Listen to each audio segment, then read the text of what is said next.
Shall we start? Hi, I'm Hansa. Josh wanted me to do a presentation on CV writing, so I'll try to be quick, because I really don't have much time.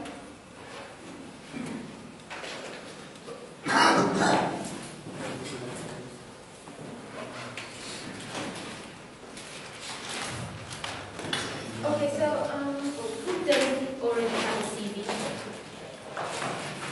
You don't have a CV? You don't?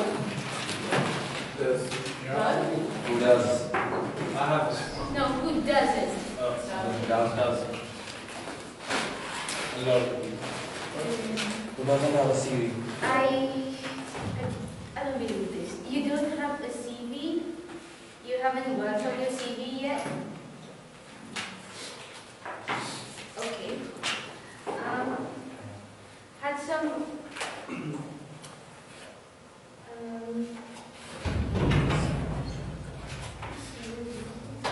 I wanted you to do some activities, but I think you will have to do that at home because we're meeting tomorrow anyway, again.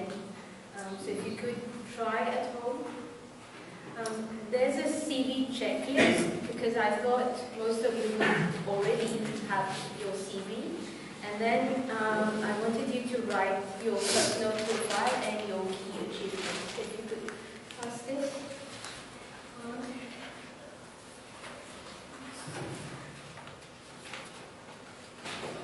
Okay, you know that there are services available online for CV writing, so you just have to pay and they get your CV done. Would you do that? Why not? Because there's free templates available. And would you use a template? Not actually, but if you're writing one for the first time, then obviously it's just something to go on. But after that, it's like, you know the gist. The CV is just basically meant to tell an employer what you've done, what you haven't done, how much you've studied, so you can actually write on your own. Yeah. Yeah. But yes, you can. But there are a few conventions that you have to abide by. That's what the template tells you. Not always.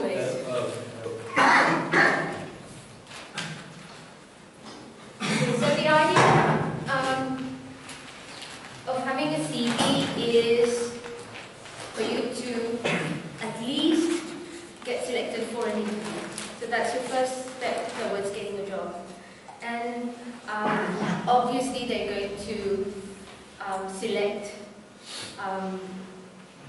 do a pre-selection based on CV. But most job applications now, you just have to fill in a form and then they ask you to include copies of your certificates. So would you still include a CV in an application? Who's never applied for a job before?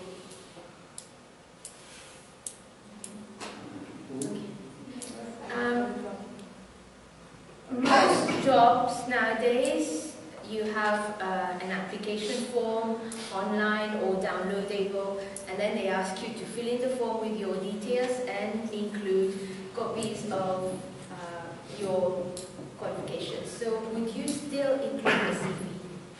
Yeah. Yes, as a good practice, yes. Because there are lots of information that you won't be able to include on the application form that you can still, even if they don't ask you for a CV, try to include your CV.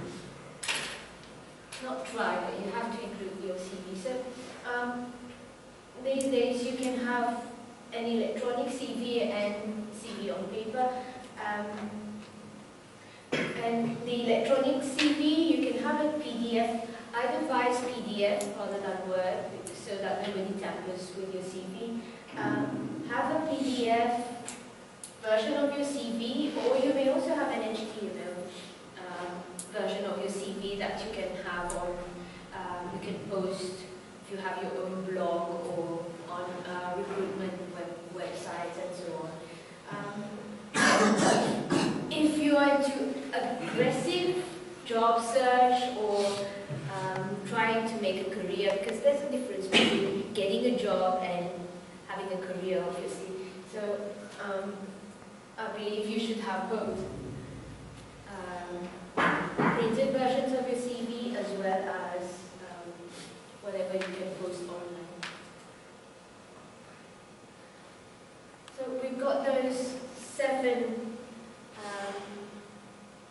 criteria that your CV should pass, and you'll find those on your checklist. So as we go along, if you could probably tick whether you're satisfied with or not satisfied with, and then review your CV, those who've already got one, accordingly.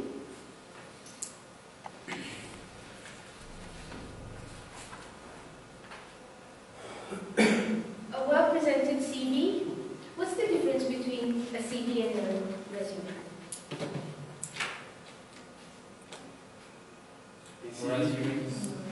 The CV gives more details about your past experiences, the years you participated. It also includes your motivational letters sometimes. Resume includes the cover letter always.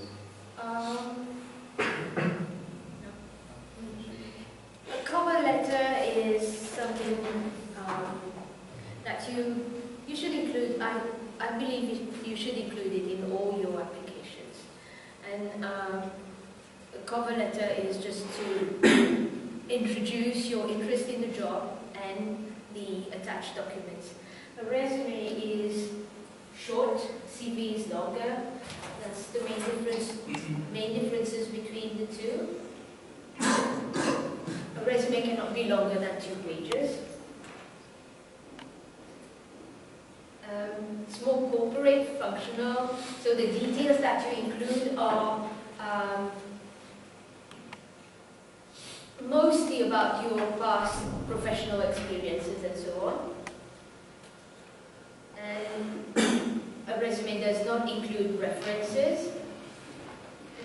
These are the main details that you will have on your resume: your contact information, career objectives, past professional experience, and education, without getting too much into details about your educational qualifications. Whereas your curriculum vitae can be as long as it takes, and lots of details about your academic qualifications.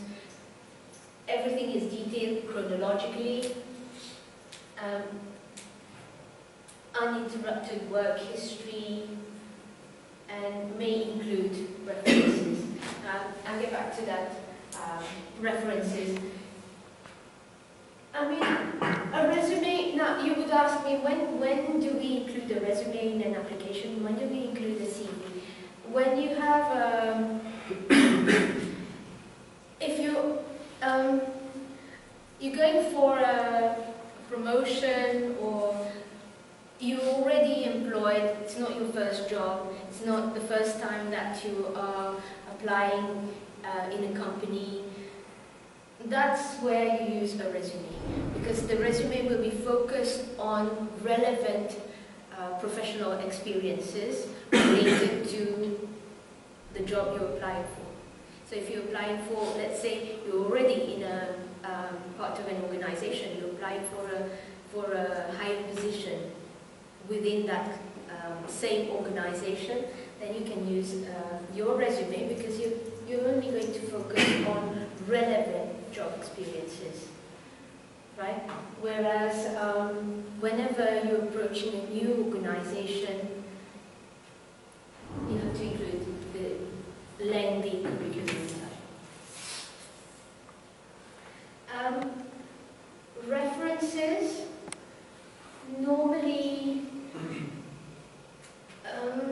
you can write available upon request. You don't have to give details about your referees on your CV. You can just write references available upon request. But some people like to include references. But if you including references, try to include one academic and one professional. At least two. Some people include one academic, one professional, and one personal. So people who know you at a personal level, someone you've worked with, who can recommend your work, or discuss about your professionalism, and then someone who has been your supervisor. Usually it's your supervisor or a lecturer would be your academic referee.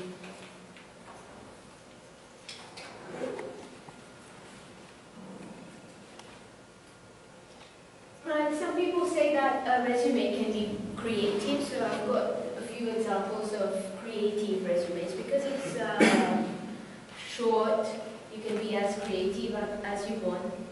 And of course, these are examples from people who are in the creative industry, so they can be designers and web developers. So they've tried to be as creative as possible with their resume. It won't be easy to have a creative CV, of course. The CV is quite a formal document.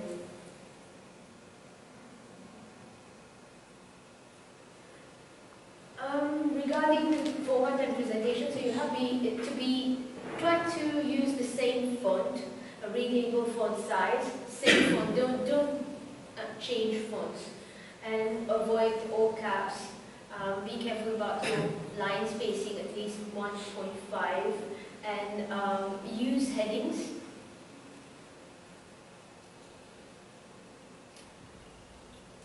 Okay, so these are basic components of a CV. Personal profile, no, I'll come to that. Professional photo, you may or may not include your photo, that depends on you. But if you're including a photograph, it has to be a passport photograph. And then your contact details, obviously social media, but make sure that that your wall is clean and so on. There's not too much personal information, but you can direct employers to your social media profiles and so on. Personal details. Nowadays, it's not fashionable to include your marital status, your age, your nationality, and your religious or ethnic belonging. So avoid these details. Okay. Your career objectives, past professional experience, but it has to be in reverse chronological order. That is, starting with the most recent one. Same goes for academic qualification, highest first. And then you also need to include very brief details about your descriptions of the duties that you've been carrying out in various positions, because many people, they include their different jobs that they have undertaken, but without details about what they've been doing, their responsibilities and so on. Skills, abilities and competencies, you've got a whole list in that handout about the skills that you may need in your CV, and then any research, publications, projects that you have developed, extracurricular activities. What's the difference between a personal profile and key achievements? That's why I wanted you to, we'll have time to do this today. If you want to do it in the evening, and then I'll have a look tomorrow at your personal profile versus key achievements. Nowadays, career professionals will advise having your key achievements rather than your personal profile. because your personal profile can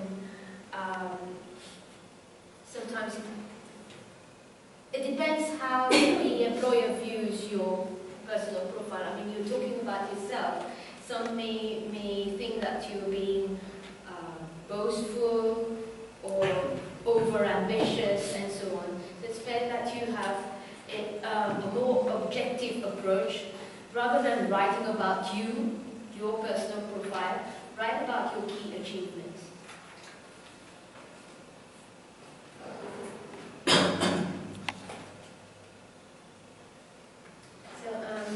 These are the lots of action verbs that you can use to describe your basic skills, because you will have to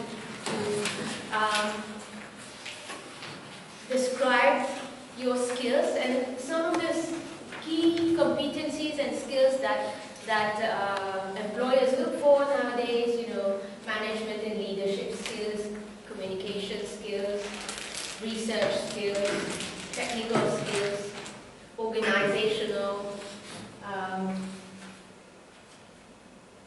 creative skills, team spirit. But whatever skills you say you have, you also need to back it up with evidence. Where did you acquire those skills? Okay? Or how did you acquire those skills?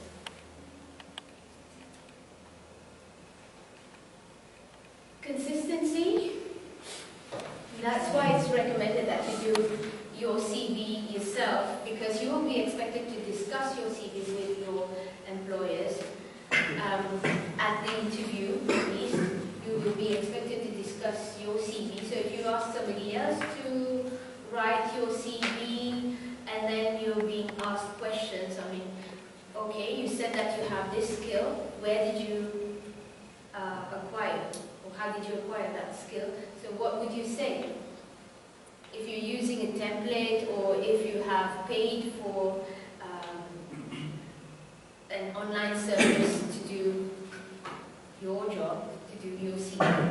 So it's better that you do it yourself, and declare breaks in service, knowledge gaps in employment, even if sometimes it could be a little embarrassing.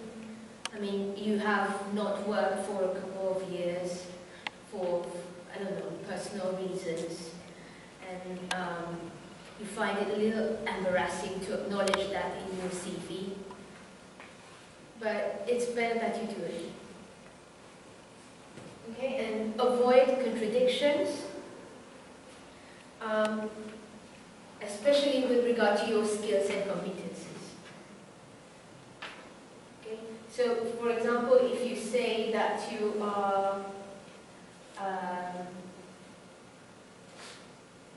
ambitious, and then we see that in your CV you have been changing jobs frequently, and you have been doing lots of, low-skill jobs. So you may be asked questions about that. Okay?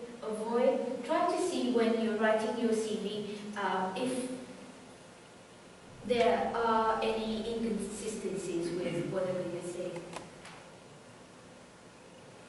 Accuracy, especially dates and grades, we tend to forget about. We tend to forget dates and grades. So if you're not sure, go back, go look for your certificates, try to retrace when did you take that exam and so on.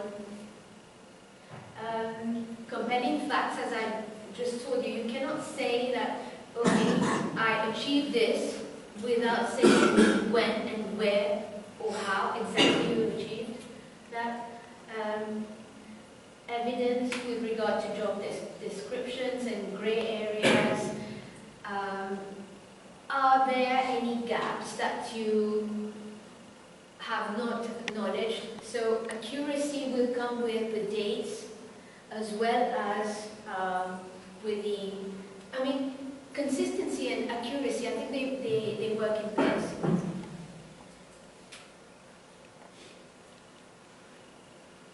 Relevance.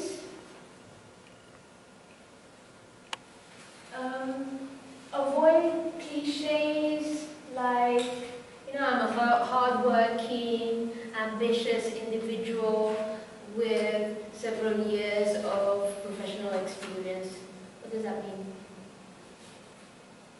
Okay? Avoid cliches. Why do I say use keywords? Is because when you have your CV online and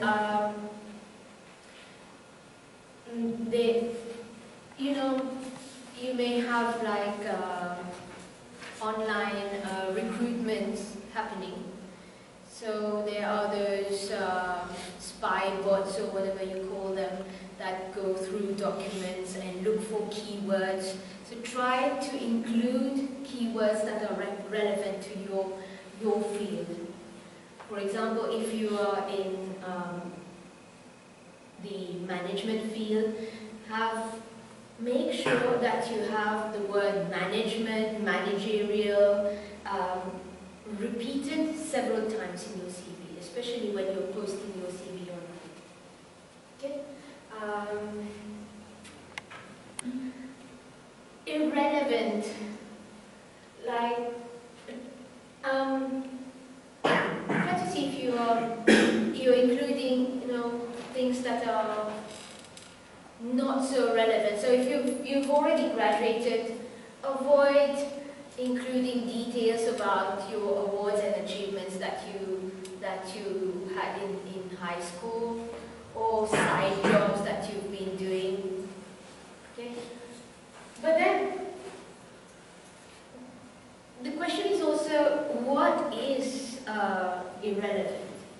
Because you never know, some employers might be impressed by something that you think is irrelevant. Okay? Personally, I feel that you have to think at two levels. One is how you come across to the employer from the perspective of the employer. That is, the employer is not interested in you as a person. The employer is interested in what you can bring to the organization. So how you sell yourself, how you market yourself, right? Skills, competencies that are relevant to the field. It's okay to have several CVs. It's okay to tweak your CV every time for a different job that you're applying for. But there is also the other perspective, that is you as a whole, as an individual. Don't neglect that part and turn yourself into a marketing tool and that's it. Okay? You have to come across as a whole person to employers. Focus, like I said, from the perspective of the organization. So when you're applying for a job, look at the job description and try to tweak your CV accordingly. Make sure that the skills, that the qualifications that they're looking for, try to think, okay, I'm applying for a teaching job, for example. What are the skills that are expected of a teacher? Communication skills, leadership skills, interpersonal skills, and then try to include relevant experiences that you have had in your CV that are in line with those skills. Every time you apply for a different job, it's good that you review your CV.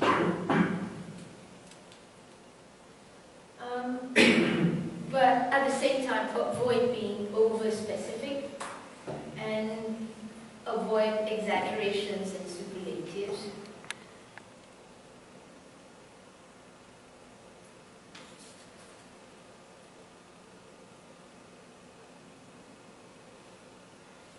Being concise doesn't mean that you have to exclude your achievements or your relevant skills, competencies, experiences. Being concise means that you have to summarize them. Don't write lengthy sentences. Avoid over-describing. Use bullet points. And last one, clarity. So achieving clarity in language.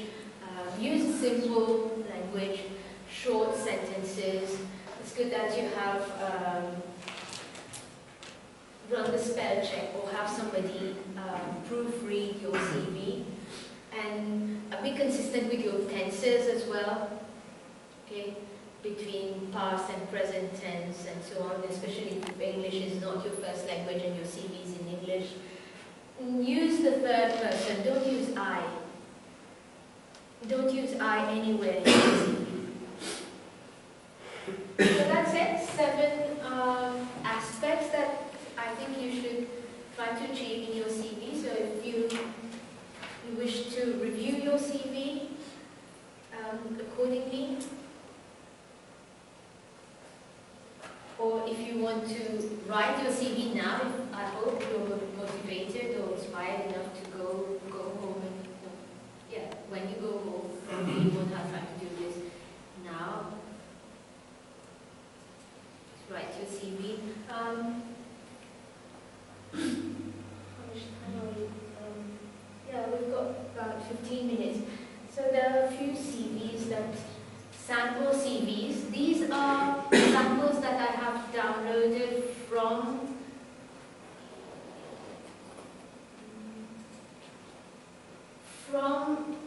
online. I think it's not clear. Can you see? No. Because they are samples that I've downloaded from online service providers. These are their sample CVs. Those who provide the service for writing down your CV. For example, this one. Can I zoom?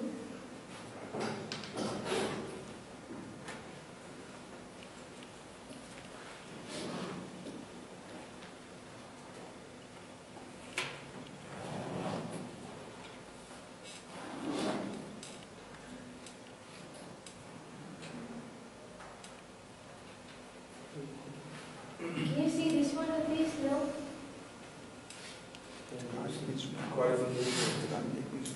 Yeah. Professional objective.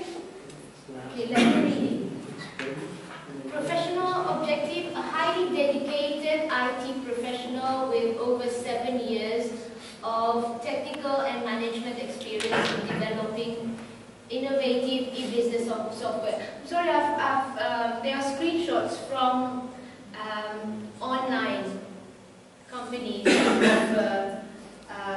CV writing service. So I wanted to show you, if you pay to those online companies to write your CV, what sort of CVs are you getting? So what do you have to say about this one? A highly dedicated IT professional with over 7 years of technical management experience in developing innovative e-business software, etc. Professional objective. Do you see the objective anywhere? It's a personal profile.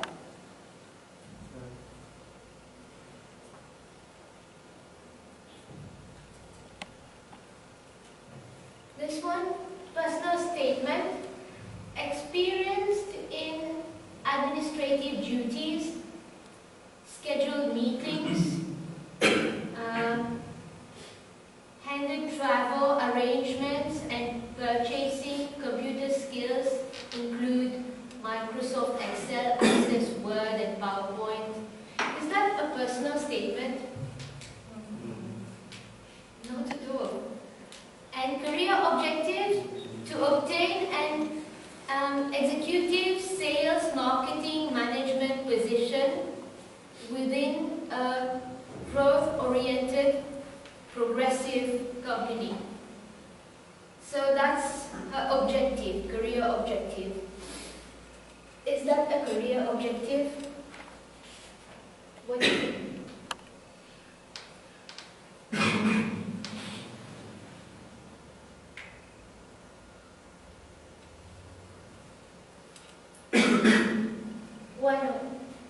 Because that's just, that can't be an objective. Like, you want to work for a company that does all that. Your objective should be more on the lines of how you want to end up and how you want to get there. Yeah, exactly.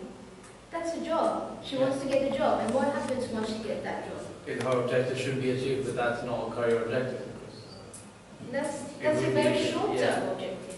So when you're writing your career objectives, when you're writing your personal statement, I would like you to try to write your personal statement and then your key achievements, and then compare. That's what I wanted you to do here, but then we don't have time for it, so you could try that. Compare the personal statement with the key achievements and see which one is more convincing. So which one would you like to include in your CV? Key achievements or personal statement? I think I would go for key achievement.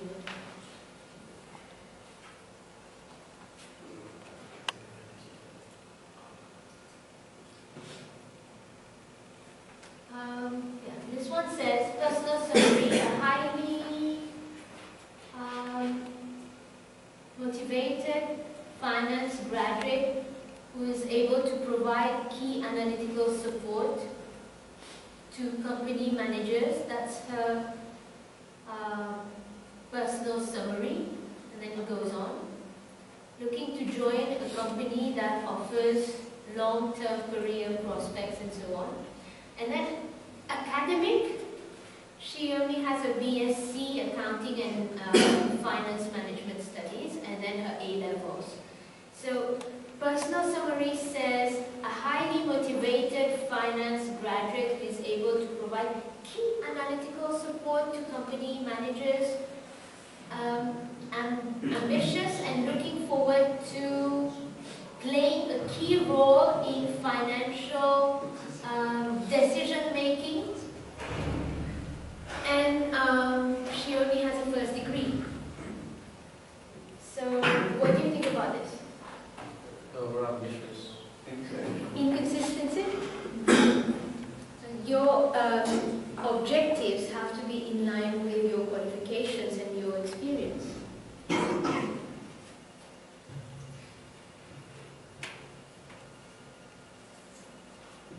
think that's it.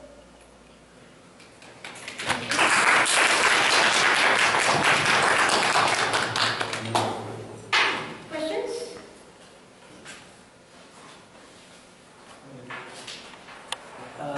Hobbies and extracurricular activities really important in a CV? Yes, they are.